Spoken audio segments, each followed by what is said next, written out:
নবীজি বলেন, কার অন্তরের মধ্যে যদি গম পরিমাণ, জব পরিমাণ, সরিষার দানা পরিমাণ ইমান থাকে, গম পরিমাণ, জব পরিমাণ, সরিষার দানা পরিমাণ ইমান, এই মানুষটা যদি বিভিন্ন অপরাধের কারণে জাহান্নামের সাজা ভোগ করতে হয়, জাহান্নামের সাজা ভোগ করার পর আমি নবী বলে দিলাম, একদিন জাহান্নাম থেকে বের হয়ে ওই সরিষা পরিমাণ ইমানের কারণে আল্লাহর জান্নাতে প্রবেশ করবে।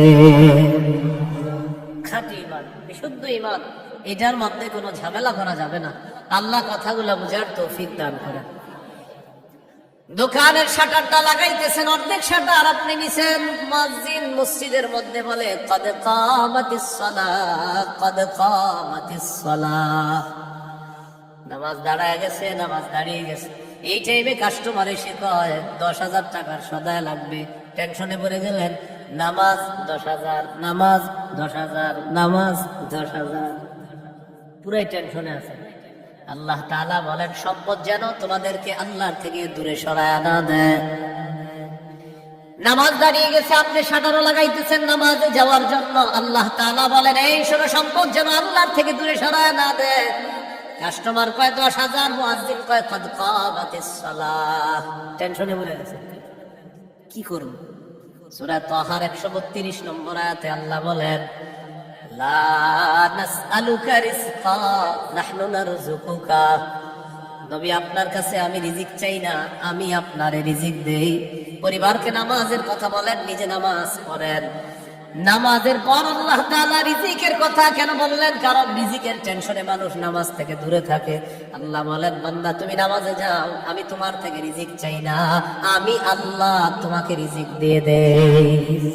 আল্লাহ তাআলা বলেন, ইন কানা আবাউকুম, যদি তোমাদের মা বাবা, ওয়া আবনাউকুম, যদি তোমাদের সন্তান, ওয়া ইখওয়ানুকুম, যদি তোমাদের ভাই বোন, ওয়া আজওয়াজুকুম, যদি তোমাদের বিবি, ওয়া আশিরাতুকুম, যদি তোমাদের পরিবার আত্মীয় স্বজন, ওয়া আমওয়ালুন ইখতারাফতুমুহা, যদি তোমাদের উপার্জিত সম্পদ, ওয়া তিজারাতুন তাখশাউনা কাসাদাহা, তোমাদের ব্যবসা, যেই ব্যবসায় লস হওয়ার টেনশনে থাকো, ওয়া মাসাকিনু তারদাউনাহা, যে বাসস্থান তোমরা অনেক ভালোবাসো, আহাব্বা ইলাইকুম মিনাল্লাহ ওয়া রাসূলিহি ওয়া জিহাদিন ফি সাবিলি, আল্লাহ তাআলা বলেন, এই 8টা জিনিস যদি আল্লাহ এবং তার রাসূল চাইতে তোমাদের কাছে বেশি প্রিয় হয়, ফাতারাব্বাসু, অপেক্ষা করো, হাত্তা ইয়াতি আল্লাহু বিআমরি, আল্লাহ তাআলা গজব নিয়ে আসার অপেক্ষা করো। বলি নাউযুবিল্লাহ।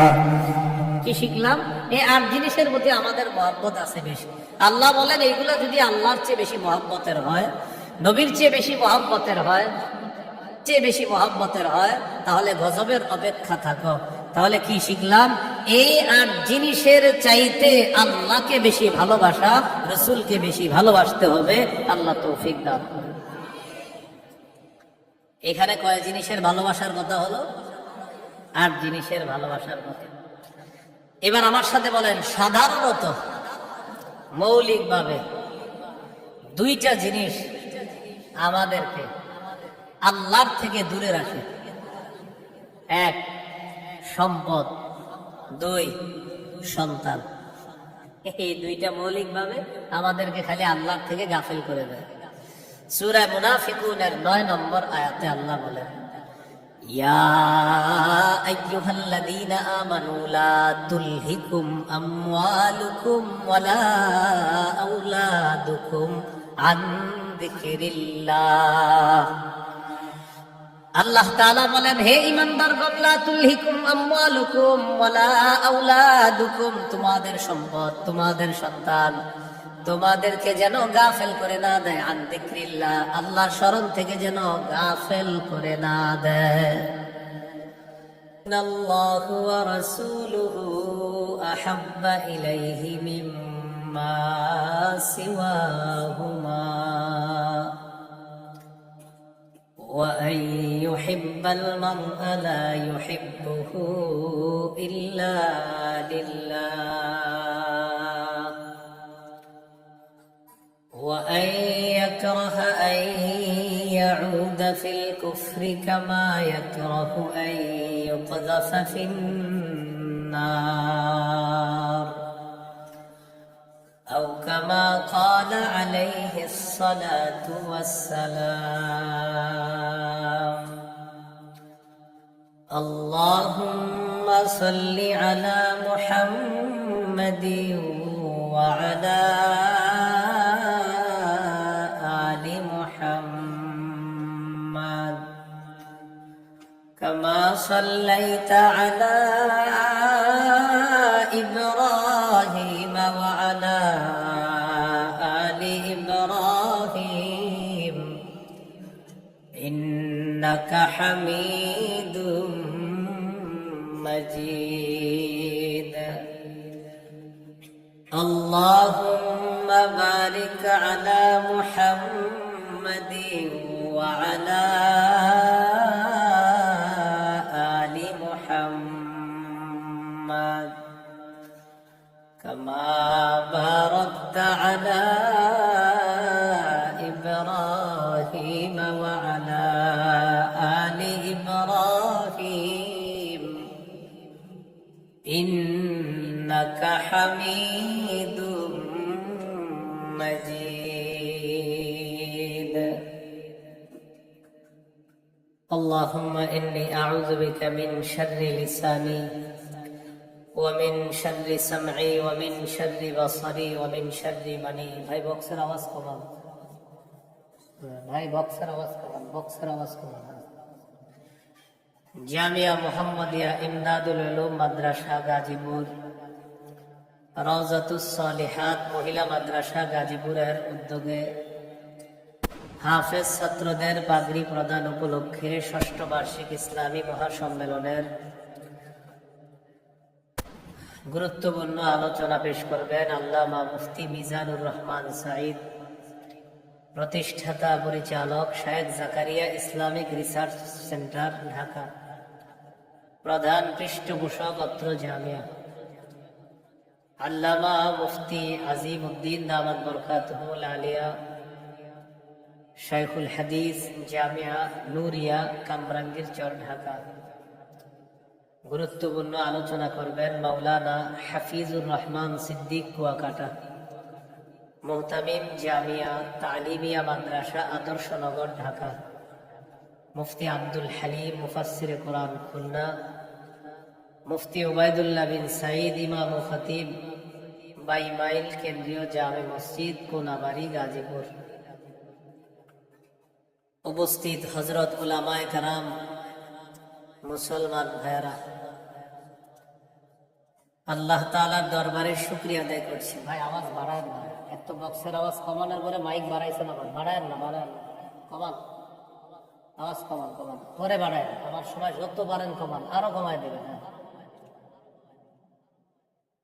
উপস্থিত হযরত, ঠিক আছে ভাই, উপস্থিত হযরত উলামায়ে কেরাম, মুসলমান ভাইরা, আল্লাহ তাআলার দরবারে শুকরিয়া আদায় করছি। আল্লাহ আমাদেরকে মাহফিলে উপস্থিত হওয়ার তৌফিক দান করেছেন বলে আলহামদুলিল্লাহ।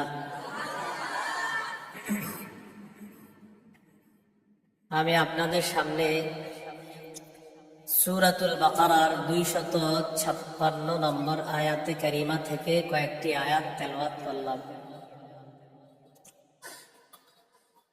256 নম্বর আয়াতে আল্লাহ তাআলা দ্বীনের ব্যাপারে আমাদেরকে দিক নির্দেশনা দিয়েছেন।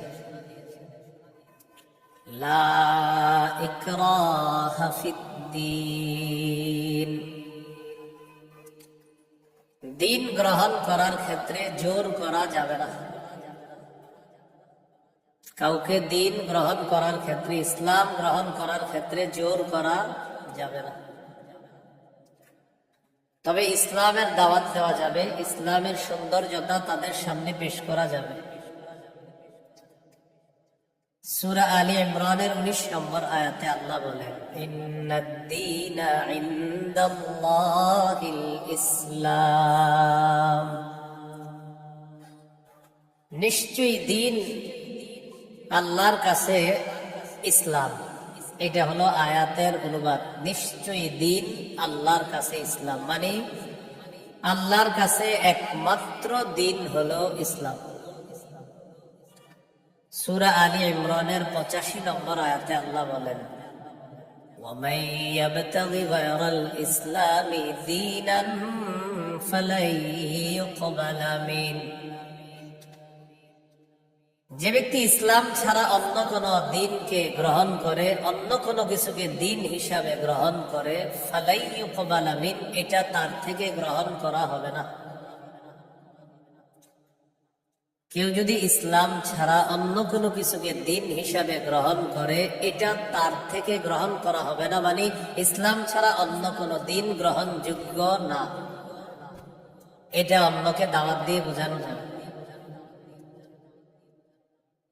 জাহিলি যুগের বন্ধা নারীরা, যাদের সন্তান হয় না,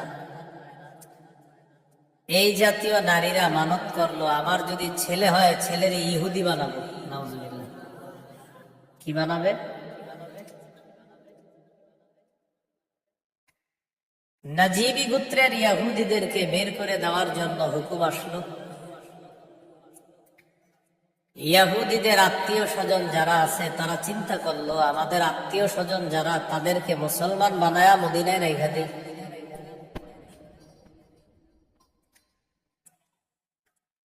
হুসাইন আল আনসার নামে নবীর একজন সাহাবী, তিনি রাসূল সাল্লাল্লাহু আলাইহি সাল্লামের কাছে গেলেন, গিয়ে বললেন, ইয়া রাসূলুল্লাহ, আমার দুজন পুত্র সন্তান খ্রিস্টান, আমি তাদেরকে যদি জোর করে মুসলমান বানিয়ে মদিনায় রেখে দিই। বাবা মুসলমান, সন্তান খ্রিস্টান। রাসূলুল্লাহ সাল্লাল্লাহু আলাইহি সাল্লামকে বললেন, আমি আমার দুই পুত্রকে যদি জোর করে মুসলমান বানিয়ে রেখে দেই, তখন আল্লাহ তাআলা সূরা বাকারার 256 নম্বর আয়াত নাযিল করলেন, লা ইকরাহা ফিদ্দীন। ইসলাম গ্রহণ করার ক্ষেত্রে জোর করা যাবে না। কদ তাবায়্যানার রুশদু মিনাল গাই, হেদায়েত স্পষ্ট হয়ে গিয়েছে গুমরাহি থেকে, পথভ্রষ্টতা থেকে। কোনটা হেদায়েত, কোনটা গুমরাহি, এটা মানুষের কাছে স্পষ্ট। এই কথা আল্লাহ কেন বললেন?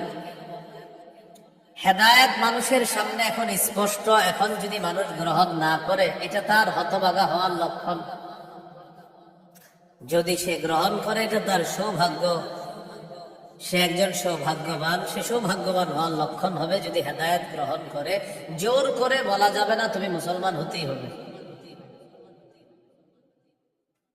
ফামান ইয়াকফুর বিত-তাগুতি ওয়া ইউমিন বিল্লাহ ফাকাদ ইসতামসাকা বিল উরওয়াতিল ওয়াসকা লা ইনফিসামা লাহা।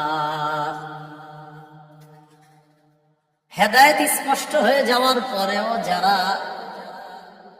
তাগুতকে অস্বীকার করবে,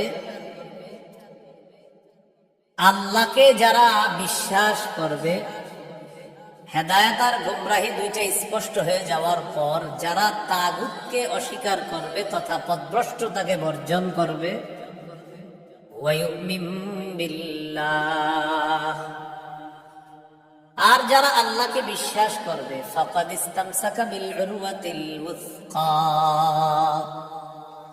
সে এমন এক মজবুত হাতলকে আঁকড়ে ধরলো, লা ইনফিসামা লাহা, যেই মজবুত হাতল কখনো ছুটে যাওয়ার সম্ভাবনা নাই, এমন এক মজবুত হাতল, যেই মজবুত হাতল তাকে জান্নাতে পৌঁছায় দেয়। এটা হলো তাওহীদ। বলেন, এটা কি? তাওহীদ। তাগুত দ্বারা উদ্দেশ্য হলো যত সীমা লঙ্ঘনকারী আছে সবাই।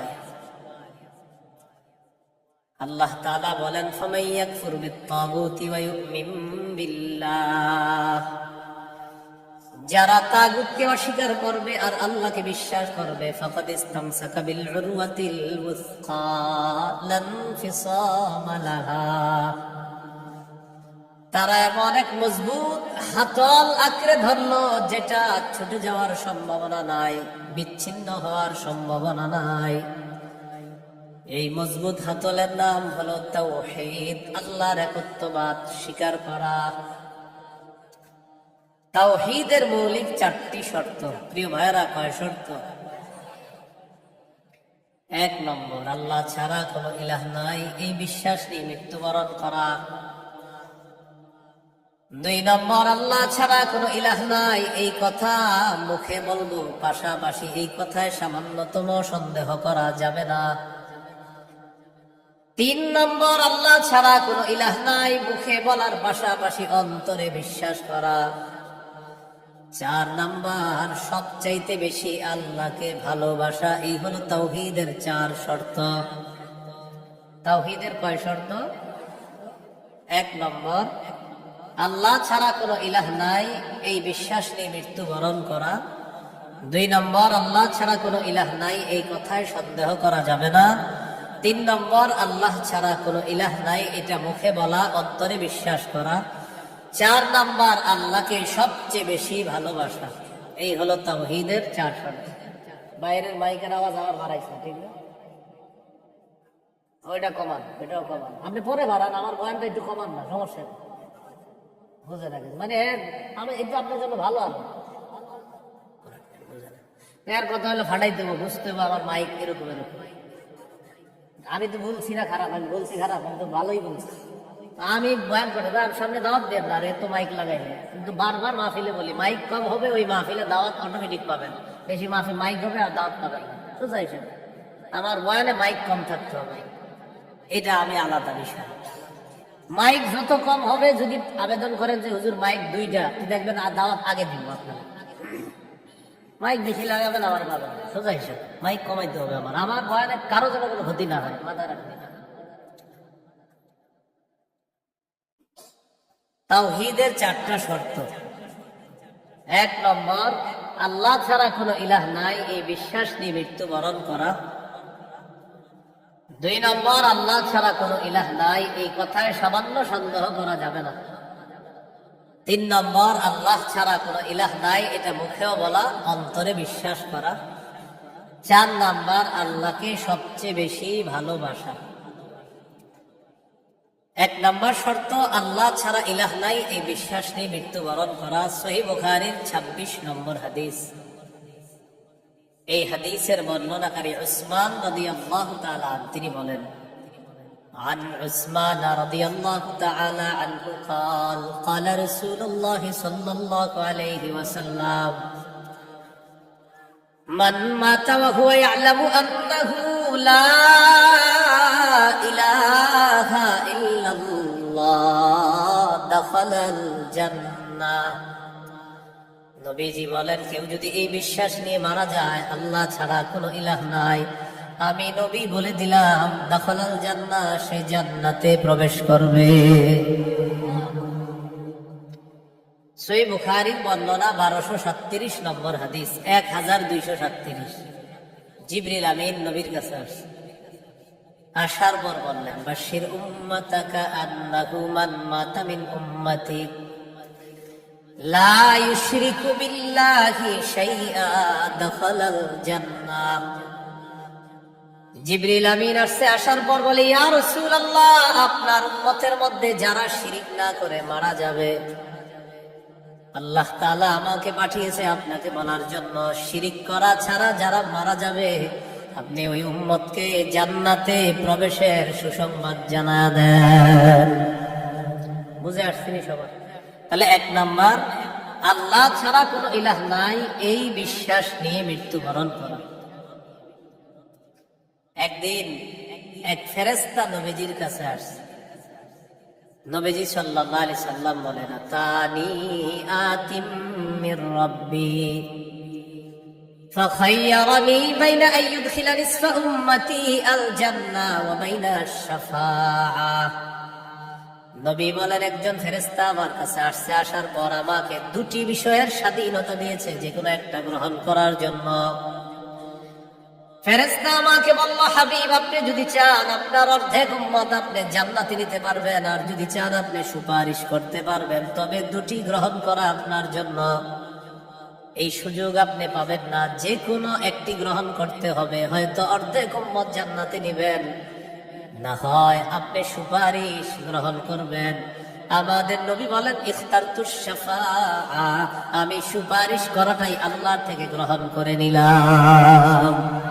বলেন তবে, বলেন সবাই বলেন তবে। এই সুপারিশ শুধু তারাই পাবে যারা শিরিক করবে না। নবীজি বলেন ওয়াহিয়া লিমান লা ইউশরিকু বিল্লাহি শাইআ, আমার সুপারিশ শুধু তারাই পাবে যারা আল্লাহর সাথে শিরিক করবে না, তারাই শুধু আমার সুপারিশ পাবে, অন্যরা কিন্তু আমার সুপারিশ পাবে না। সহিহ বুখারীর বর্ণনা 99 নম্বর হাদিসে আল্লাহর নবীর সাহাবী আবু হুরায়রা রাদিয়াল্লাহু তাআলা আন নবীকে প্রশ্ন করলেন, মান আসআদুন নাসি বিশাফাআতিকা ইয়াউমাল কিয়ামাতি ইয়া রাসূলুল্লাহ, হুজুর কিয়ামতের ময়দানে আপনার সুপারিশের মাধ্যমে কোন ব্যক্তি সবচেয়ে সৌভাগ্যবান হবে আমাকে একটু বলেন। নবীজি বললেন, আবু হুরায়রা, আমি জানতাম তোমার আগে এই প্রশ্ন আমাকে কেউ করবে না। লিমা রাআইতু মিন হিরসিকা আলাল ইলম, ইলমের প্রতি তোমার যে আগ্রহ, বিদ্যার প্রতি তোমার যে আগ্রহ, আমি জানতাম তোমার আগে এই প্রশ্ন আমাকে কেউ করবে না, তুমি যে প্রশ্নটা করছো। তো যেহেতু তুমি প্রশ্নটা করেই ফেলছো, উত্তরটা দাও।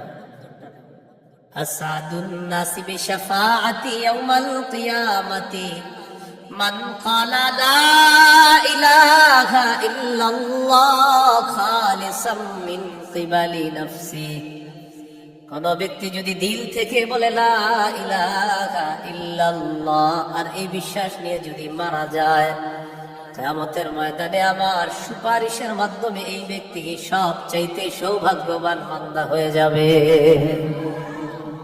কি শিখলাম বলেন? লা ইলাহা ইল্লাল্লাহ। তিরমিজির বর্ণনা 3592 নম্বর হাদিস। قال رسول الله صلى الله عليه وسلم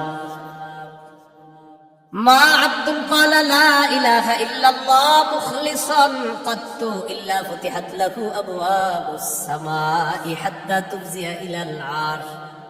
নবীজি বলেন, কোন বান্দা যদি একবার ইখলাসের সাথে লা ইলাহা ইল্লাল্লাহ পাঠ করে, আল্লাহর আসমানের সবগুলা দরজা খুলে দেওয়া হয়, তার লা ইলাহা ইল্লাল্লাহ যেন আরশ পর্যন্ত পৌঁছে যায়। তাওহীদের কয় শর্ত বুঝলেন? কয় শর্ত? 1 নম্বর, আল্লাহ ছাড়া ইলাহ নাই, এই বিশ্বাস নিয়ে মরতে হবে। 2 নম্বর, আল্লাহ ছাড়া কোনো ইলাহ নাই, এই কথায় সামান্য সন্দেহ করা যাবে না। সূরা হুজুরাতের 15 নম্বর আয়াতে আল্লাহ বলেন, ইন্নামাল মুমিনুনা আল্লাযীনা আমানু বিল্লাহি ওয়া রাসূলিহি সুম্মা লাম ইয়ারতাবু ওয়া জাহাদু বিআমওয়ালিহিম ওয়া আনফুসিহিম ফী সাবিলিল্লাহ উলাইকা হুমুস সাদিকুন। আল্লাহ তাআলা বলেন, প্রকৃত ঈমানদার হলো তারা যারা আল্লাহকে বিশ্বাস করে, রাসূলকে বিশ্বাস করে, সামান্য সন্দেহ করে না। ওয়া জাহাদু বিআমওয়ালিহিম ওয়া আনফুসিহিম ফী সাবিলিল্লাহ, যারা নিজেদের জান মাল নিয়ে আল্লাহর রাস্তায় লড়াই করে। আল্লাহ বলেন, উলাইকা হুমুস সাদিকুন, আমি আল্লাহ তাদেরকে কোরআনে খাঁটি সত্যবাদী বলে ঘোষণা করলাম। এরা খাঁটি সত্যবাদী, আল্লাহকে বিশ্বাস করে, রাসূলকে বিশ্বাস করে, একটু সন্দেহ করে না। 3 নম্বর শর্ত, লা ইলাহা ইল্লাল্লাহ, আমি মুখে উচ্চারণ করলাম আল্লাহ ছাড়া কোনো ইলাহ নাই, অন্তরেও বিশ্বাস করা। মুখে বললাম আল্লাহ ছাড়া কোনো ইলাহ নাই, অন্তরে যদি ঝামেলা থাকে এটা হবে মুনাফিক মার্কা শয়তান, নেফাকি হবে। এটা কি হবে বলেন তো? সবাই বলেন কি হবে? নেফাকি হবে। মুখে বলতে হবে, অন্তরেও স্বীকার করতে হবে। সূরাতুল ফাতহির 11 নম্বর আয়াতে আল্লাহ বলেন, ইয়াকুলুনা বিআলসিনাতিহিম মা লাইসা ফী কুলুবিহিম, তারা তাদের মুখ দিয়ে এমন কথা বলে যা তাদের অন্তরের কথা না। তাহলে বলেন তো, তাওহীদের 3 নম্বর শর্ত, মুখে বললাম একটা আর অন্তরে আরেকটা, শর্ত পূরণ হবে? মুখে যা বলবো অন্তরেও তা যদি হয়, এটা 3 নম্বর শর্ত পূরণ হবে। অন্তরে যদি ঈমান সরিষার দানা পরিমাণও হয়, একদিন জান্নাতে যাবে। সহিহ বুখারীর 44 নম্বর হাদিস।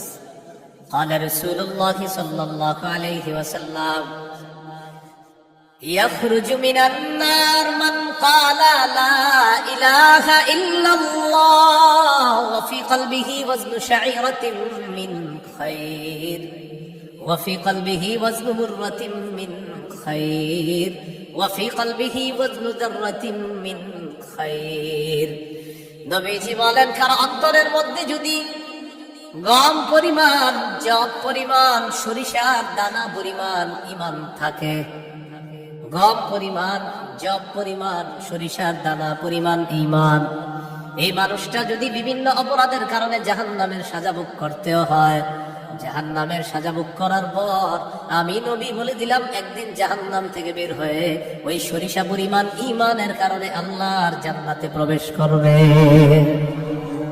খাঁটি ঈমান, বিশুদ্ধ ঈমান, এটার মধ্যে কোনো ঝামেলা করা যাবে না। আল্লাহ কথাগুলা বোঝার তৌফিক দান করেন। 4 নাম্বার শর্ত, সবচেয়ে বেশি আল্লাহকে ভালোবাসো। বলেন কাকে ভালোবাসো? সবাই আমার সাথে বলেন সাধারণত। বলেন আমরা 8টি জিনিসকে বেশি ভালোবাসি। 8 জিনিসের প্রতি আমাদের মহাব্বত খুব বেশি। এই 8 জিনিসের চাইতেও আল্লাহকে, রসুলকে বেশি ভালোবাসতে হবে। কয় জিনিসের মধ্যে টান আছে বেশি? 8 জিনিসের কথা আল্লাহ বলছে সূরা তাওবা 24 নম্বর আয়াত। আমি প্রথম আয়াতটা পড়ি, এরপর অনুবাদ করব, আমরা সবাই বলবো। আল্লাহ তাআলা বলেন কুল ইন কানা আবাউকুম ওয়া আবনাউকুম ওয়া ইখওয়ানুকুম ওয়া আযওয়াজুকুম ওয়া আশীরাতুকুম وأموال اقترفتموها وتجارة تخشون كسادها ومساكن ترضونها أحب إليكم من الله ورسوله وجهاد في سبيله فتربصوا حتى يأتي الله بأمره. আল্লাহ তাআলা বলেন ইন কানা আবাউকুম, যদি তোমাদের মা বাবা, ওয়া আবনাউকুম, যদি তোমাদের সন্তান, ওয়া ইখওয়ানুকুম, যদি তোমাদের ভাই বোন, ওয়া আযওয়াজুকুম, যদি তোমাদের বিবি, ওয়া আশীরাতুকুম, যদি তোমাদের পরিবার আত্মীয় স্বজন, ওয়া আমওয়ালুন ইখতারাফতুমুহা, যদি তোমাদের উপার্জিত সম্পদ, ওয়া তিজারাতুন তাখশাউনা কাসাদাহা, তোমাদের ব্যবসা, যেই ব্যবসায় লস হওয়ার টেনশনে থাকো, ওয়া মাসাকিন তারদাউনাহা, যে বাসস্থান তোমরা অনেক ভালোবাসো, আহাব্বা ইলাইকুম মিনাল্লাহ ওয়া রাসূলিহি ওয়া জিহাদিন ফি সাবিলি। আল্লাহ তাআলা বলেন এই 8টা জিনিস যদি আল্লাহ এবং তার রাসূল চাইতে তোমাদের কাছে বেশি প্রিয় হয়, ফাতারাব্বাসু, অপেক্ষা করো, হাত্তা ইয়াতি আল্লাহু বিআমরি, আল্লাহ তাআলা গজব নিয়ে আসার অপেক্ষা করো। বলি নাউযুবিল্লাহ। কি শিখলাম? এই 8 জিনিসের মধ্যে আমাদের মহব্বত আছে বেশি। আল্লাহ বলেন এইগুলা যদি আল্লাহর চেয়ে বেশি মহব্বতের হয়, নবীর চেয়ে বেশি মহব্বতের হয়, তাহলে গজবের অপেক্ষা থাকো। তাহলে কি শিখলাম? এই 8 জিনিসের চাইতে আল্লাহকে বেশি ভালোবাসা, রসুলকে বেশি ভালোবাসতে হবে। আল্লাহ তৌফিক দান। এখানে কয় জিনিসের ভালোবাসার কথা হলো? 8 জিনিসের ভালোবাসার কথা। এবার আমার সাথে বলেন সাধারণত, মৌলিকভাবে 2টা জিনিস আমাদেরকে আল্লাহর থেকে দূরে রাখে। 1 সম্পদ, 2 সন্তান। এই 2টা মৌলিকভাবে আমাদেরকে খালি আল্লাহর থেকে গাফেল করে দেয়। সূরা মুনাফিকুনের 9 নম্বর আয়াতে আল্লাহ বলেন ইয়া আইয়ুহাল্লাযীনা আমানু লা তুলহিকুম আমওয়ালুকুম ওয়ালা আওলাদুকুম আন যিকরিল্লাহ। আল্লাহ তাআলা বলেন হে ঈমানদারগণ, লা তুলহিকুম আমওয়ালুকুম ওয়ালা আওলাদুকুম, তোমাদের সম্পদ, তোমাদের সন্তান তোমাদেরকে যেন গাফেল করে না দেয়, আন যিকরিল্লাহ, আল্লাহর স্মরণ থেকে যেন গাফেল করে না দেয়। দোকানের শাটারটা লাগাইতেছেন, অর্ধেক শাটার আপনি নিছেন। মুয়াজ্জিন মসজিদের মধ্যে বলে কদ কামাতিস সালাহ, কদ কামাতিস সালাহ। নামাজ দাঁড়ায় গেছে, নামাজ দাঁড়িয়ে গেছে। এই টাইমে কাস্টমার এসে কয় 10,000 টাকার সদায় লাগবে। টেনশনে পড়ে গেলেন, নামাজ 10,000, নামাজ 10,000, নামাজ 10,000, পুরাই টেনশনে আছে। আল্লাহ তাআলা বলেন সম্পদ যেন তোমাদেরকে আল্লাহর থেকে দূরে সরায় না দেয়। নামাজ দাঁড়িয়ে গেছে, আপনি শাটারও লাগাইতেছেন নামাজে যাওয়ার জন্য। আল্লাহ তাআলা বলেন এই শোনো, সম্পদ যেন আল্লাহর থেকে দূরে সরায় না দেয়। কাস্টমার কয় 10,000, মুয়াজ্জিন কয় কদ কামাতিস সালাহ। টেনশনে পড়ে গেছে, কি করব? সূরা তাহার 132 নম্বর আয়াতে আল্লাহ বলেন লা নাসআলুকা রিজকা নাহনু নারযুকুকা। নবী আপনার কাছে আমি রিজিক চাই না, আমি আপনারে রিজিক দেই। পরিবারকে নামাজের কথা বলেন, নিজে নামাজ পড়েন। নামাজের পর আল্লাহ তাআলা রিজিকের কথা কেন বললেন? কারণ রিজিকের টেনশনে মানুষ নামাজ থেকে দূরে থাকে। আল্লাহ বলেন বান্দা তুমি নামাজে যাও, আমি তোমার থেকে রিজিক চাই না, আমি আল্লাহ তোমাকে রিজিক দিয়ে দেই। সম্পদ আল্লাহর থেকে দূরে রাখা। আর হলো সন্তান, সারাদিন কান্নাকাটি করে না। যেই জোহর নামাজে রওনা করবেন ওই টাইমে কয় আমি চিপস খাবো। সারাদিন কাঁদবে না। যখন নামাজে যাবেন তখন এক দুনিয়ার যত কিছু আছে সব খাইতে মন চায়। ইবলিস এসে খোঁচায়, কয়টা কয়টা কয়টা। আপনি তখন বুদ্ধি করে কি করবেন? ওইটারে প্যান পাশ করায় মসজিদের এক কোনায় নিয়ে বসায় তুমি বুঝে থাকেন, বুঝেন নি? আর ইবলিস রে বলবেন ইবলিস তুমি যে ঝামেলাটা আমার সাথে ডেলি নামাজের সময় করো, এই ঝামেলা করে কাজ হবে না। কারণ নামাজের সময় তুই যতবার আমার সন্তানকে খোঁচাবি, ওরে ততবার কাঁধে করে মসজিদে নিয়ে যাবে। ক্যাম্পাস মারা ওটারও নিয়ে যাবেন মসজিদে, পাশে বসায় রাখবেন। ইবলিস বুঝা ফেলবে না, এই রে খোঁচাই লাভ না, এরে খোঁচাইলে এই সন্তানও নামাজি বানায় ফেলবে। সম্পদ সন্তান আল্লাহর থেকে আমাদেরকে দূরে রাখে। প্রিয় ভাইয়েরা, এই দুই জিনিস যেন আমাদের মধ্যে এত মহব্বত গালেব না হয় যে এই দুই জিনিস এত পরিমাণ মহব্বত করতে গেলাম, আল্লাহকে ভুলে গেলাম, রসুলকে ভুলে গেলাম, আখিরাত ভুলে গেলাম। এমনটা ভালোবাসি, সন্তান ভালোবাসি, মা ভালোবাসি, বাবা ভালোবাসি, ঠিক, কিন্তু এর চেয়ে বেশি ভালোবাসি আল্লাহকে। এই হলো আল্লাহকে সবচেয়ে, তাওহীদের কয় শর্ত? 4 নাম্বার। সবচেয়ে বেশি কাকে ভালোবাসা? আল্লাহকে, রসুলকে সবচেয়ে বেশি ভালোবাসা, আল্লাহকে এরপর রসুলকে সবচেয়ে বেশি ভালোবাসা। সহিহ বুখারীর বর্ণনা 16 নম্বর হাদিস। قال رسول الله صلى الله عليه وسلم ثلاث من كن فيه وجد حلاوة الإيمان। নবীজি বলেন 3টা বৈশিষ্ট্য যদি কারো মধ্যে থাকে, সে অন্তরের মধ্যে ঈমানের স্বাদ আস্বাদন করতে পারবে। 1 নাম্বার, আইয়াকুন আল্লাহু ওয়া রাসূলুহু আহাব্বা ইলাইহি মিম্মা সিওয়াহুমা। আল্লাহ, আল্লাহ রাসূল ছাড়া যত কিছু আছে সবকিছুর চাইতে আল্লাহ আর তার নবীকে বেশি ভালোবাসা। 2 নাম্বার, ওয়া আইয়ুহিব্বাল মারআ লা ইউহিব্বুহু ইল্লা লিল্লাহ। কোন মুসলমানকে শুধুমাত্র আল্লাহর জন্য ভালোবাসা। 3 নাম্বার, আইয়াকরাহা আইয়াউদা ফিল কুফরি কামা ইয়াকরাহু আইয়ুকযাফা ফিন নার। আগুনের মধ্যে পুড়ে যাওয়া যেমন অপছন্দ, তেমনি ভাবে কুফরি করাটাও এমন অপছন্দ হওয়া। কোটি কোটি টাকা আপনার সামনে রাখা হলো আর বলা হলো আগুনে পুড়ে মারা যাও, আপনি তখন জবাব দিবেন আপনার কি মাথা খারাপ? আগুনে পুড়ে যদি আমি মারা যাই, কোটি টাকা দিয়ে আমি করবো কি?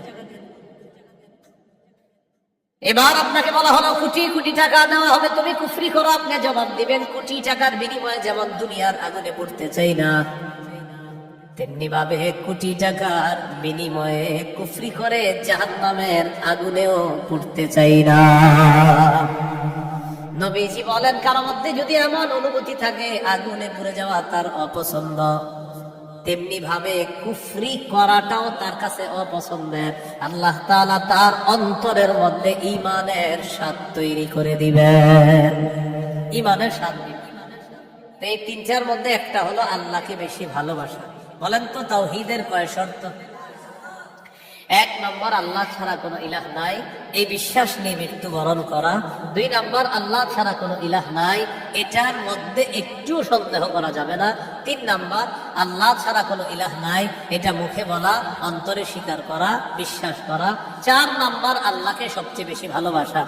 এই চার শর্ত পূরণ করে আমরা যেন কবরে যেতে পারি, আল্লাহ তাআলা তৌফিক দান করেন। এরপরে আল্লাহ বলেন, আল্লাহু সামিউন আলিম, আল্লাহ সর্বশ্রোতা, সর্বজ্ঞানী। এটা হলো সূরা বাকারার 256 নম্বর আয়াত। এখন আপনাদেরকে 56 নম্বর আয়াত থেকে জিজ্ঞাসা করতে চাই, একটা হলো তাগুতের দল আর একটা হলো আল্লাহর দল। দুনিয়াতে মৌলিক ভাবে মানুষের দল দুইটা, একটা হলো হিজবুল্লাহ আল্লাহর দল, আর একটা হিজবুশ শায়তান শয়তানের দল। এই দুই দল মৌলিক ভাবে মানুষের মধ্যে সূরা মুজাদালায় দুই দলের কথা আছে। তো এই দুই দলের মধ্যে আমরা কার দলে থাকবো? আল্লাহর দলে না শয়তানের দলে? আল্লাহর দলে আমরা যারা থাকবো, আল্লাহ আমাদের অভিভাবক হয়ে যাবে। এই কথাটা আল্লাহ সূরা বাকারার 257 নম্বর আয়াতে বলতেছে। মন দিয়ে শুনেন কি বলে, আল্লাহু ওয়ালিয়ুল্লাযীনা আমানু, যারা ঈমানদার তাদের অভিভাবক আল্লাহ। সুবহানাল্লাহ। আপনারা মাঝে মাঝে এমনি দোয়া করতে পারেন না, আল্লাহ আপনি আমার অভিভাবক, আল্লাহ আপনি অভিভাবক। আল্লাহ সূরা বাকারা 257 নম্বর আয়াতে বলছেন আপনি আমার অভিভাবক। আল্লাহ আমি তো সমস্যায় আছি, আমার সমাধান করে দাও। এইভাবে বলতে হবে, আল্লাহ আপনি বলছেন আপনি আমার অভিভাবক, আল্লাহ আপনি আমার সমস্যা সমাধান করে দাও। এইভাবে আল্লাহকে বলতে হবে। আল্লাহু ওয়ালিয়ুল্লাযীনা আমানু, আল্লাহ বলেন যারা ঈমানদার তাদের অভিভাবক হলেন আল্লাহ। ইউখরিজুহুম মিনাজ যুলুমাতি ইলান নূর, আল্লাহ তাআলা অভিভাবক ঈমানদারদেরকে অন্ধকার থেকে বের করে আলোর দিকে আল্লাহ তাআলা নিয়ে যায়। ওয়াল্লাযীনা কাফারু আউলিয়াউহুমুত তাগুত, আর যারা কাফের তাদের অভিভাবক হলো শয়তান। বলেন তো ঈমানদারের অভিভাবক কে? কাফেরের অভিভাবক কে? উলাইকা আসহাবুন নারি হুম ফিহা খালিদুন। আল্লাহ বলেন যারা তাগুতের অনুসারী তারা চিরস্থায়ীভাবে জাহান্নামে থাকবে। বলি নাউযুবিল্লাহ। তাগুত বলা হয় যত সীমা লঙ্ঘনকারী আছে, জালেম, সব তাগুত।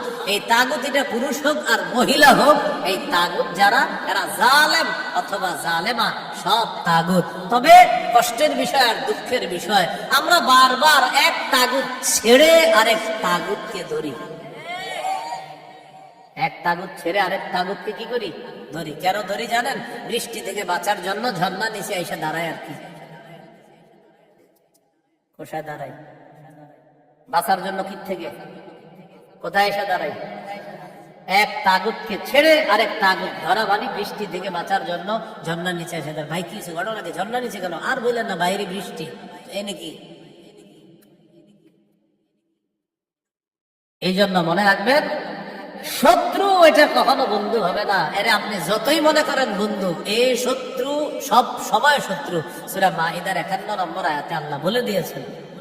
এবার আল্লাহ তাআলা কি বলে দেখেন, সূরা বাকারার 257 নম্বর আয়াত, 258 নম্বর আয়াতে আল্লাহ তাআলা এবার আমাদের আকীদা বিশুদ্ধ করবে। কি বিশুদ্ধ করবে বলেন তো? দুনিয়াতে আমাদের অভিভাবক কে? বেঁচে আছি কে বাঁচিয়ে রাখছেন? মৃত্যু দিবেন কে? মৃত্যুর পর জীবিত করবেন কে? এই আকীদাটা এখন আল্লাহ তাআলা সংশোধন করবে যে শোনো, আমি তোমাদেরকে বাঁচিয়ে রাখছি, মৃত্যুর পর আমি জিন্দা করব, কিন্তু এখানে কোনো সন্দেহ করবা না। এই আকীদা 258, 259, 260 এই 3 আয়াতের মধ্যে আল্লাহ আমাদেরকে আকীদা দিয়ে দিবেন, দুনিয়াতে যেমন তোমাদেরকে রাখছি আমি, আখিরাতেও তোমাদেরকে আবার পুনরুত্থান করব, এই ক্ষমতাও আমি আল্লাহ। সূরা বাকারা 258, 259, 260 দেখেন কি বলে,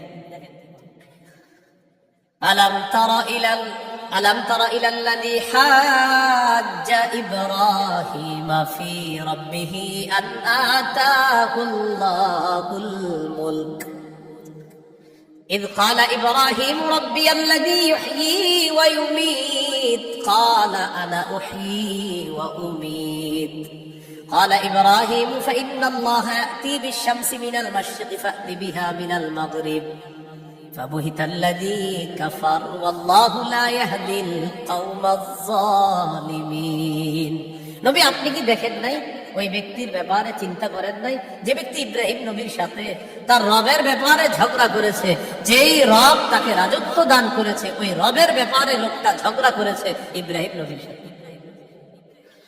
আল্লাহ তাআলা বলেন এই ব্যক্তি হলো বাবেল শহরের বাদশাহ নমরুদ। ইব্রাহিম নবীর সাথে ঝগড়া লাগছে এই কারণে নমরুদকে আল্লাহ তাআলা রাজত্ব দান করছে। রাজত্ব পাওয়ার পর নমরুদ কয় আমি খোদা।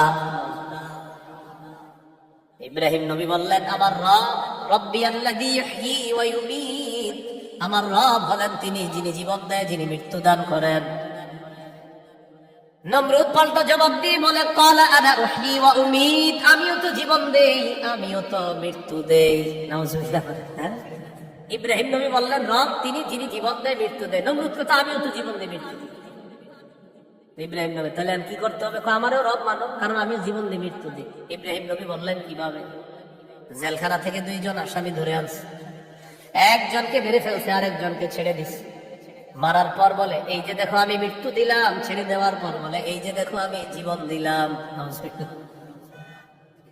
কি ইন্টারন্যাশনাল পদ্ধতির জীবন মৃত্যু! হ্যাঁ, দুইজনে ধরে আনছে, একটাকে হত্যা করছে আর একটাকে ছেড়ে দিছে। হত্যা করার পর বলে দেখো জীবন দিলাম মৃত্যু দিলাম। জীবন দিলাম কিভাবে? আরেকটাকে ছেড়ে দিছে। এটা ছেড়ে দেওয়ার পর বলছে আমি তাকে জীবন দিলাম। আপনারা বলেন এটা কি জীবন মৃত্যু? ইব্রাহিম নবী চিন্তা করলেন এর এমন এক কথা বলে আটকাইতে হবে যে কথার পরে আর ঝগড়া করবে না। قال إبراهيم فإن الله يأتي بالشمس من المشرق فأت بها من المغرب। ইব্রাহিম নবী বললেন আমার রব আল্লাহ প্রতিদিন সূর্য পূর্ব দিক থেকে উঠায়, তুমি পশ্চিম দিক থেকে উঠায় দাও। তুমিও তো রব, তোমার দাবিও রোজা। নাউজুবিল্লাহ। ফাবুহিতাল্লাযী কাফার, আল্লাহ তাআলা বলেন যে ঝগড়া করছে নমরুদ কাফের, ধরাশয়ী হয়ে গেল, ঝগড়ায় হেরে গেল। মুফাসসিরিনে কেরাম বলেন নমরুদ পাল্টা বলতে পারতো ইব্রাহিম আমি সূর্য পশ্চিম দিক থেকে উঠাতে পারবো না, তোমার রব আল্লাহ প্রতিদিন পূর্ব দিক থেকে সূর্য উঠায়, আমি তো পারবো না। তুমি তোমার রব আল্লাহকে বলো সূর্যটা যেন পশ্চিম দিক থেকে উঠায় দেখা দেয়। মুফাসসিরিনে কেরাম বলেন নমরুদ বুঝে শুনেই পাল্টা চ্যালেঞ্জ দেয় নাই। কেন দেয় নাই?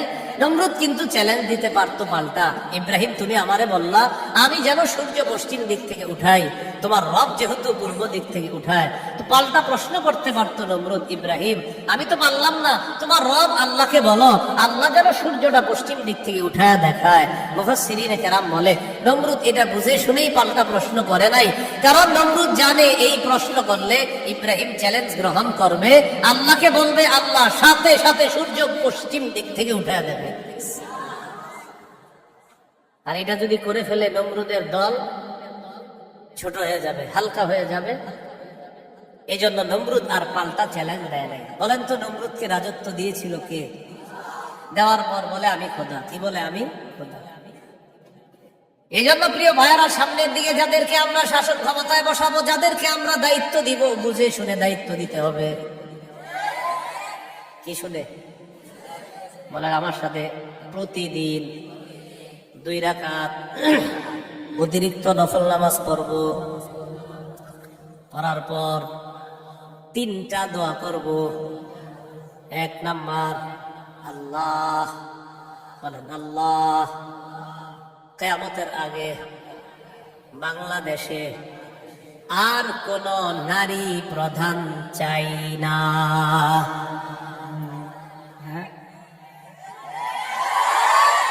কি প্রধান চাই না?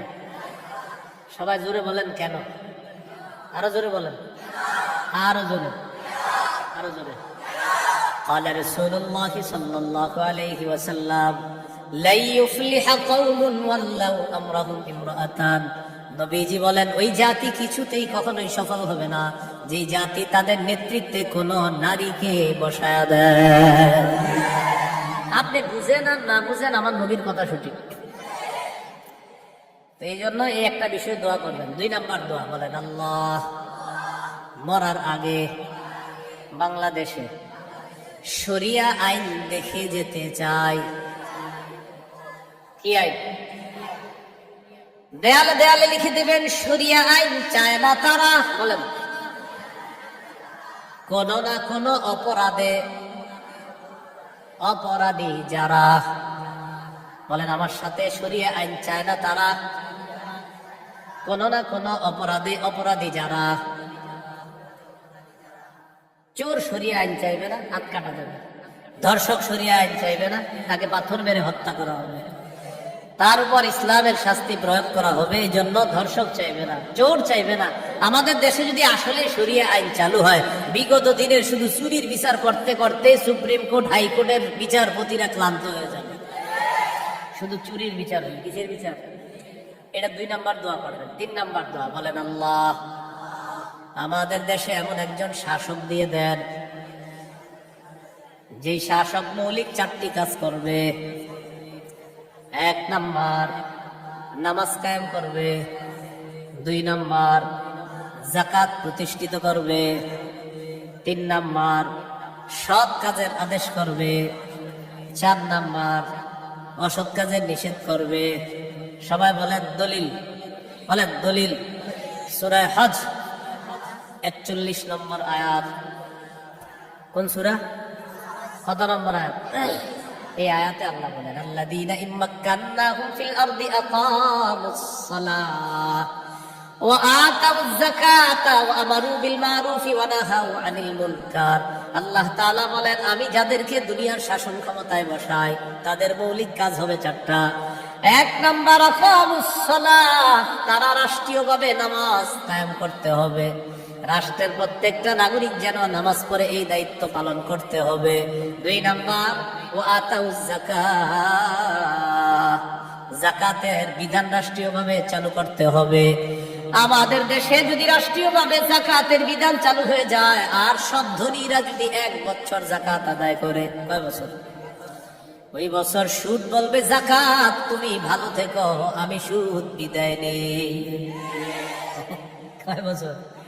1 বছর যদি যাকাত যারা দেয়, এরা যদি দেয়, সুদ বলবে, যাকাত তুমি থাকো, আমি চলে যাই, কারণ আমার আর থাকার জায়গা নেই। বলেন আমার সাথে, সুদে ফকির আরো ফকির হয়, যাকাতে ফকির আরো ধনী হয়। দলিল ইবনে মাজাহ 2279 নম্বর হাদিস। আবার বলেন, বলেন সুদে ফকির আরো ফকির হয়, যাকাতে ফকির ধনী হয়। বলেন আমাদের এই রাষ্ট্র সুদ ভিত্তিক হওয়ার কারণে এখন আমরা সবাই মোটামুটি ভিক্ষুক। কারণ আমাদের প্রত্যেকের মাথা পিছু 1,07,000 টাকা ঋণ। তো আপনি কোথায় ধরবেন? সুদের শেষ পরিণতি ভিক্ষা। এটা আপনার যদি বুঝে না আসে, কিছু করার নাই। আমার নবীর কথা যেটা বলবে নবী, আজ হোক কাল হোক, সেটা ফলবেই, কোনো সন্দেহ নেই। তো আমরা দাবি করি 90% মুসলমান, এখানে অর্থ ব্যবস্থা সুদ ভিত্তিক। এই জন্য আমরা স্লোগান পাল্টাবো, বলেন দারিদ্র বিমোচনে সুদ নয় যাকাত। বলেন তো দারিদ্র বিমোচনে কি? দারিদ্র বিমোচনে সুদ নয় যাকাত। এগুলা দেয়ালে লিখে দিবেন যে দারিদ্র বিমোচনে সুদ নয় যাকাত।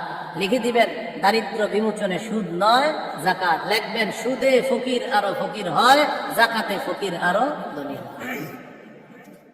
নমরুদকে রাজত্ব দিছে আল্লাহ তাআলা, সে এখন বলে আমি খোদা। বলেন নাউজুবিল্লাহ। বলেন জীবন মৃত্যু কে দেয়? এটা হলো সূরা বাকারা 258 নম্বর আয়াত। 259 নম্বর আয়াতটা শোনার আগে আগে বুঝেন। এক ব্যক্তি এক এলাকার সামনে দিয়ে যাইতেছে, যাওয়ার সময় দেখে কি এলাকার সবগুলা ঘর বাড়ি ছাদের উপরে বইরা গেছে, নিচে ছাদ, উপরে ঘর বাড়ি। আপনাদের এলাকার ছাদ কি নিচে থাকে না বাড়ির উপরে থাকে? কয়েকজন কইছে, মানে অন্যদের ঘর বাড়ির ছাদ নিচে থাকে। ঘর বাড়ির ছাদ কই থাকে? এটা প্রথমে বললেন না কেন? মানে প্রথমে কয়েকজন কইছে কয়েক উপরে, মানে অন্যদের ছাদ গুলা নিচে। আপনাদের ঘর বাড়ির ছাদ কই? এই কথাটা প্রথমে বললে সমস্যা ছিল কি? এক ব্যক্তি যাইতেছে এক এলাকার সামনে, যাওয়ার সময় দেখে ঘর বাড়ি সব ধ্বংস হয়ে পড়ে রয়েছে, নিচে হইলো ছাদ, উপরে ঘর বাড়ি। উনি এই বিষয় দেখা সাথে সাথে বললেন, আল্লাহু আকবার, আল্লাহ কত মহান, এদেরকে ধ্বংস করলেন আল্লাহ, আবার আল্লাহ কিভাবে জিন্দা করবে, এটা ওনার সন্দেহ না, এটা ওনার কিনা সন্দেহ না, এটা উনি বিস্ময় প্রকাশ করতেছে, আল্লাহ কত মহান, আবার কিভাবে আল্লাহ জিন্দা করবে, এটা মুখ দিয়ে বলে ফেলছে। সাথে সাথে আল্লাহ তাকে মৃত্যু দিচ্ছে। 100 বছর মৃত অবস্থায় রাখছে। কয় বছর? 100 বছর মৃত অবস্থায় রাখছে। 100 বছর পর জিন্দা করছে। জিন্দা করার পর তাকে জিজ্ঞাসা করলেন, আপনি কয় বছর মৃত অবস্থায় ছিলেন? তো জবাব দিলেন, 1 দিন বা আধা দিন। আল্লাহ তাআলা বললেন, আপনি 100 বছর ছিলেন মরা। কয় বছর? ওই যে উনি বলছিলেন মরাকে আল্লাহ কিভাবে জিন্দা করবে, আল্লাহ দেখাই দিতেছে। আপনার খানা পানির দিকে তাকান, তো তাকাইছে খানা পানির দিকে, তাকায় দেখে খানা পানি পচে নাই। সুবহানাল্লাহ। কয় বছর? এবার আপনার গাদার দিকে তাকান, তো তাকাইছে গাদার দিকে, গাদাটার কি অবস্থা দেখে, কি গাদা পচে গলে মরে মাটির সাথে মিশে গেছে। আল্লাহ তাআলা বুঝায়, এই জন্যই তো আমি আল্লাহ।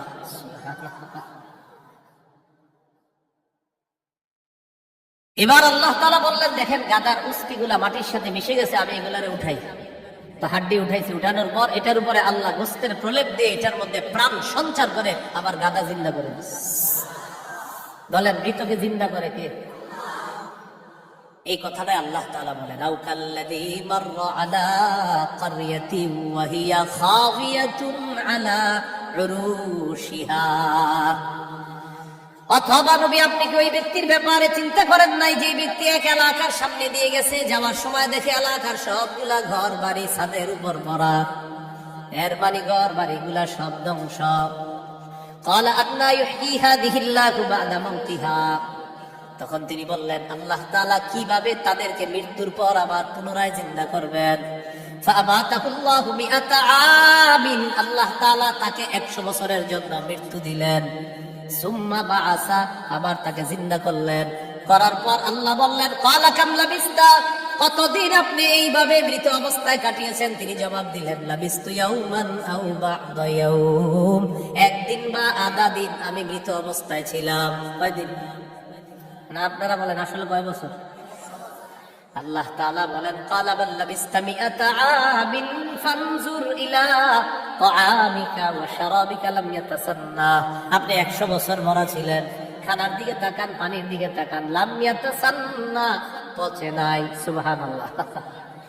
ওয়ানজুর ইলা হিমারিকা, গাদাটার দিকে তাকান, গাদার দিকে তাকাইছে, তাকায় দেখে পচে গলে মাটির সাথে মিশে গেছে।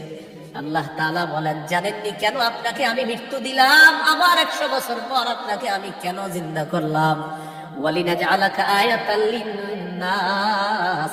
আমি আপনাকে দুনিয়ার মানুষের সামনে নিদর্শন হিসাবে রেখে দিলাম, যে দেখো আমি আল্লাহ মৃতকে জিন্দা করি, এর দৃষ্টান্ত দুনিয়াতেই দেখায়া দিলাম। কয় বছর মৃত্যু রাখছে, এরপরে আল্লাহ আবার উঠেছে। এবার আল্লাহ বললেন, আনজুর ইলাল ইযামি কাইফা নুনশিজুহা। ওই যে আপনার গাদার অস্থিগুলা মাটির সাথে মিশে গেছে, দেখেন কিভাবে আমি উত্থিত করি। সুম্মা নাকসুহা লাহমা। এরপর দেখেন কিভাবে গোস্তের পোশাক হাড্ডিগুলার উপর পড়ায়া দেয়। আল্লাহ গোস্তের পোশাক পড়ায়া প্রাণ সঞ্চার করে গাদা আবার জিন্দা করে। এবার তিনি বললেন, মানে কে? ওই যে যিনি বলছিলেন 100 বছর আগে আল্লাহ কিভাবে জিন্দা করবে, তখন তিনি বললেন, ক্বালা আ'লামু আন্নাল্লাহা আলা কুল্লি শাইইন কাদির। আমি বুঝতে পারছি, আমি জানি আল্লাহ সবকিছুর উপর ক্ষমতাবান। বলেন, সবকিছুর উপর ক্ষমতাবান কে? 100 বছর মৃত রাইখা আবার জিন্দা করার ক্ষমতা কার? এখন আমি কি আপনাদেরকে বলছি লোকটাকে? এই লোকটাকে বলছি? বলি নাই। এলাকা কোনটা এটাও বলছি? বলি নাই। কোরআনে এলাকার নামও আসে নাই, ওই ব্যক্তির নামও আসে নাই। তবে মুফাসসিরিনে কেরাম বলেন, এই ব্যক্তি যে একজন নবী ছিলেন এতে সন্দেহ নেই। উনি একজন কি ছিলেন? নবী ছিলেন, এতে কোনো সন্দেহ নেই। এটা হলো মুফাসসিরিনে কেরামের বক্তব্য। মুআররিখিন যারা আছে, ঐতিহাসিকগণ, তারা বলেন আগে পরে গবেষণা করলে বোঝা যায় তিনি ছিলেন উযাইর আলাইহিস সালাম, কোন নবী? অথবা বলেন, অথবা আরমিয়া আলাইহিস সালাম, এটা একজন নবীর নাম। তাহলে ওই জনপদের সামনে দিয়ে যিনি গিয়েছেন তিনি একজন নবী ছিলেন, এই ব্যাপারটা স্পষ্ট। তবে তিনি কোন নবী ছিলেন, উজাইর নবী না আরমিয়া নবী, এই ব্যাপারে ঐতিহাসিকগণ বলেন তিনি হয়তো উজাইর নবী, না হয় আরমিয়া আলাইহিস সালাতু ওয়াস সালাম। এখন এলাকা, এটা কোন এলাকা? ঐতিহাসিকগণ বলেন এলাকাটা বাইতুল মুকাদ্দাসের বুখতে নসর যে এলাকা দখল করেছিল, ওই বুখতে নসরের এলাকাটা ইতিহাস গবেষণা করলে বোঝা যায় ওই এলাকাটা আল্লাহ ধ্বংস করার পর তখন ওই নবী এলাকার সামনে দিয়ে গিয়েছিলেন। তাহলে এলাকার নাম সরাসরি কোরআনে নাই, এলাকার নাম সরাসরি হাদিসে নাই, নবীর নাম সরাসরি কোরআনে নাই, নবীর নাম সরাসরি হাদিসে নাই। মুফাসসির এবং ঐতিহাসিকগণ গবেষণা করে বলেন আগা গোড়া এটা গবেষণা করলে বোঝা যায় নবী ছিলেন হযরত উজাইর অথবা আরমিয়া, আর এলাকাটা ছিল বাইতুল মুকাদ্দাস। এই হলো সূরা বাকারার 259 নম্বর আয়াত। সূরা বাকারার 260 নম্বর আয়াত। এই আয়াতে আল্লাহ আমাদের আকীদা স্বচ্ছ করবে যে দেখো, দুনিয়াতে আমি তোমাদেরকে জিন্দা রাখছি, আবার আমি মৃত্যু দিব, আবার তোমাদেরকে পুনরুত্থান করব, এই ক্ষমতা। বিসমিল্লাহির রহমানির রহিম। আল্লাহুম্মা লাকাল হামদু ওয়া লাকাল শুকর। সূরা বাকারা 260 নম্বর আয়াত আল্লাহ বলেন وَإِذْ قَالَ إِبْرَاهِيمُ رَبِّ أَرِنِي كَيْفَ تُحْيِي الْمَوْتَى قَالَ أَوَلَمْ تُؤْمِنْ قَالَ بَلَى وَلَكِنْ لِيَطْمَئِنَّ قَلْبِي قَالَ فَخُذْ أَرْبَعَةً مِنَ الطَّيْرِ فَصُرْهُنَّ إِلَيْكَ ثُمَّ اجْعَلْ عَلَى كُلِّ جَبَلٍ مِنْهُنَّ جُزْءًا ثُمَّ ادْعُهُنَّ يَأْتِينَكَ سَعْيًا وَاعْلَمْ أَنَّ اللَّهَ عَزِيزٌ حَكِيمٌ। স্মরণ করুন ওই সময়কে যখন ইব্রাহিম নবী বললেন রব্বি আরিনি কাইফা তুহয়িল মাউতা, আল্লাহ আপনি আমাকে দেখান আপনি কিভাবে মৃতকে জিন্দা করেন। আল্লাহ তাআলা বললেন ক্বালা আওয়ালাম তুমিন, ইব্রাহিম আপনি কি বিশ্বাস করেন না? ইব্রাহিম নবী জবাব দিলেন ক্বালা বালা ওয়ালাকিন লিয়াতমাইন্না কলবি, আল্লাহ অবশ্যই বিশ্বাস করি, তবে আমার অন্তরের প্রশান্তির জন্য আমি জানতে চাই আল্লাহ আপনি কিভাবে মৃতকে জিন্দা করেন। ভাই 259 আর 260 নম্বর আয়াতে একটা বিষয় কিন্তু মনে রাখেন, আমি আবার বারবার বলতেছি কথাটা। 259 নম্বর আয়াতে ওই যে নবী বললেন আল্লাহ কিভাবে মৃতদেরকে জিন্দা করবেন, এটা কিন্তু নবীর সন্দেহ না। আবার বলছি এটা কি না? সন্দেহ না, বলেন বিস্ময়, উনি আশ্চর্য হচ্ছেন। আবার 260 নম্বর আয়াতে ইব্রাহিম নবী বলতেছে আল্লাহ আপনি আমারে দেখান কিভাবে মৃতকে জিন্দা করেন, এটাও ইব্রাহিম নবীর সন্দেহ না, বরং ইব্রাহিম নবী অন্তরকে শান্তি দিতে চায় আল্লাহ আপনি যে মৃতকে জিন্দা করেন এটা দেখলে আমার দিলে একটু ভালো লাগতো, শুধু এই কারণে আমি দেখতে চাই। তাহলে বিষয়টা কি সন্দেহ? নাউযুবিল্লাহ, কোন নবী সন্দেহ করতে পারে না। তো আল্লাহ তাআলা বললেন ক্বালা ফাকুজ আরবাতাম মিনাত তায়র, ইব্রাহিম আপনি 4টা পাখি ধরেন, ফাসুরহুন্না ইলাইকা, এই 4টি পাখি আপনি বসে আনেন, আপনার আয়াতে আনেন, আয়াতে আনার পর সুম্মা জাআল আলা কুল্লি জাবালিন মিনহুন্না জুজআ, 4টা পাখিকে আপনি চূর্ণ বিচূর্ণ করে টুকরা টুকরা করে ফেলবেন। টুকরা টুকরা করার পর এই পাখিগুলা টুকরা টুকরা বিভিন্ন পাহাড়ের মধ্যে আপনি ছিটিয়ে দিবেন। কোন পাখির টুকরাটা কোন পাহাড়ের মধ্যে আছে এটা আপনার জানা নাই। এবার আপনি তাদের নাম ধরে আপনি ডাকবেন। আল্লাহ তাআলা বলেন আমার হুকুমে যেই যেই পাখির টুকরাগুলা যেই পাহাড়ের মধ্যে আছে ওই টুকরাগুলা আমি আল্লাহ প্রত্যেক পাহাড় থেকে আলাদা আলাদা করে একত্রিত করে অবিকল ওই পাখির মধ্যে প্রাণ সঞ্চার করে দিব। পাখি আপনার সামনে উঠতে উঠতে উপস্থিত হয়ে যাবে। তো আল্লাহ বলেন ফাসুরহুন্না ইলাইকা, এটা আপনি বসে আনেন, আয়াতটা আনেন, সুম্মা জাআল আলা কুল্লি জাবালিন মিনহুন্না জুজআ, এগুলার টুকরা টুকরা করে আপনি পুরা সব একসাথে করে ফেলবেন। এখন বলেন তো 4 পাখি একসাথে টুকরা টুকরা করলে কোন পাখির টুকরা কোথায় আছে এটা কি বলা যাবে? ইব্রাহিম নবীকে বললেন আলাদা আলাদা পাহাড়ের মধ্যে রেখে দেন, রাখার পর এবার আপনি ডাক দিবেন।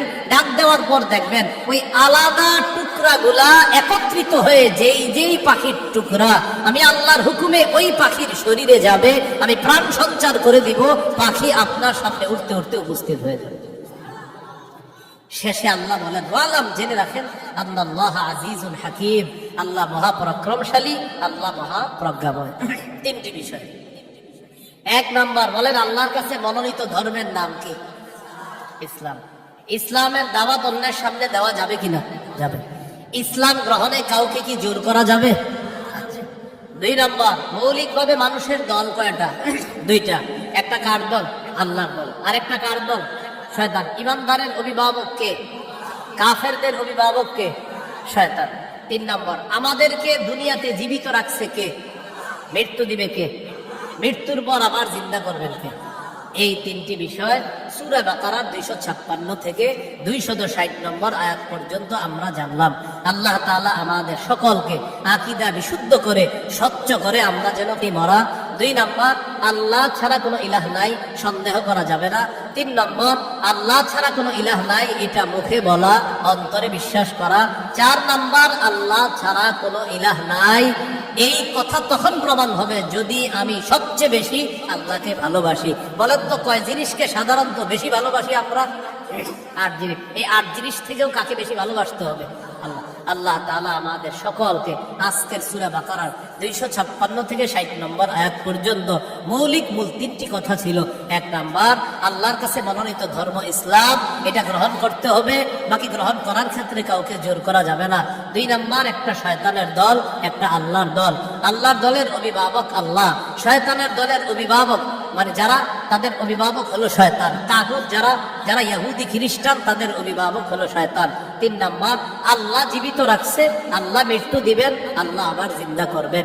এই আকীদা বিশুদ্ধ স্বচ্ছ আকীদা নিয়ে যেন আমরা কবরে যেতে পারি, আল্লাহ তাআলা তৌফিক দান করেন। সুবহানাল্লাহি ওয়া বিহামদিহি, সুবহানাকাল্লাহুম্মা ওয়া বিহামদিকা, আশহাদু আল্লা ইলাহা ইল্লা আনতা, আস্তাগফিরুকা ওয়া আতুবু ইলাইক। আমিন ওয়া আখিরু দাওয়ানা আলহামদুলিল্লাহি রাব্বিল আলামিন। আসসালামু আলাইকুম।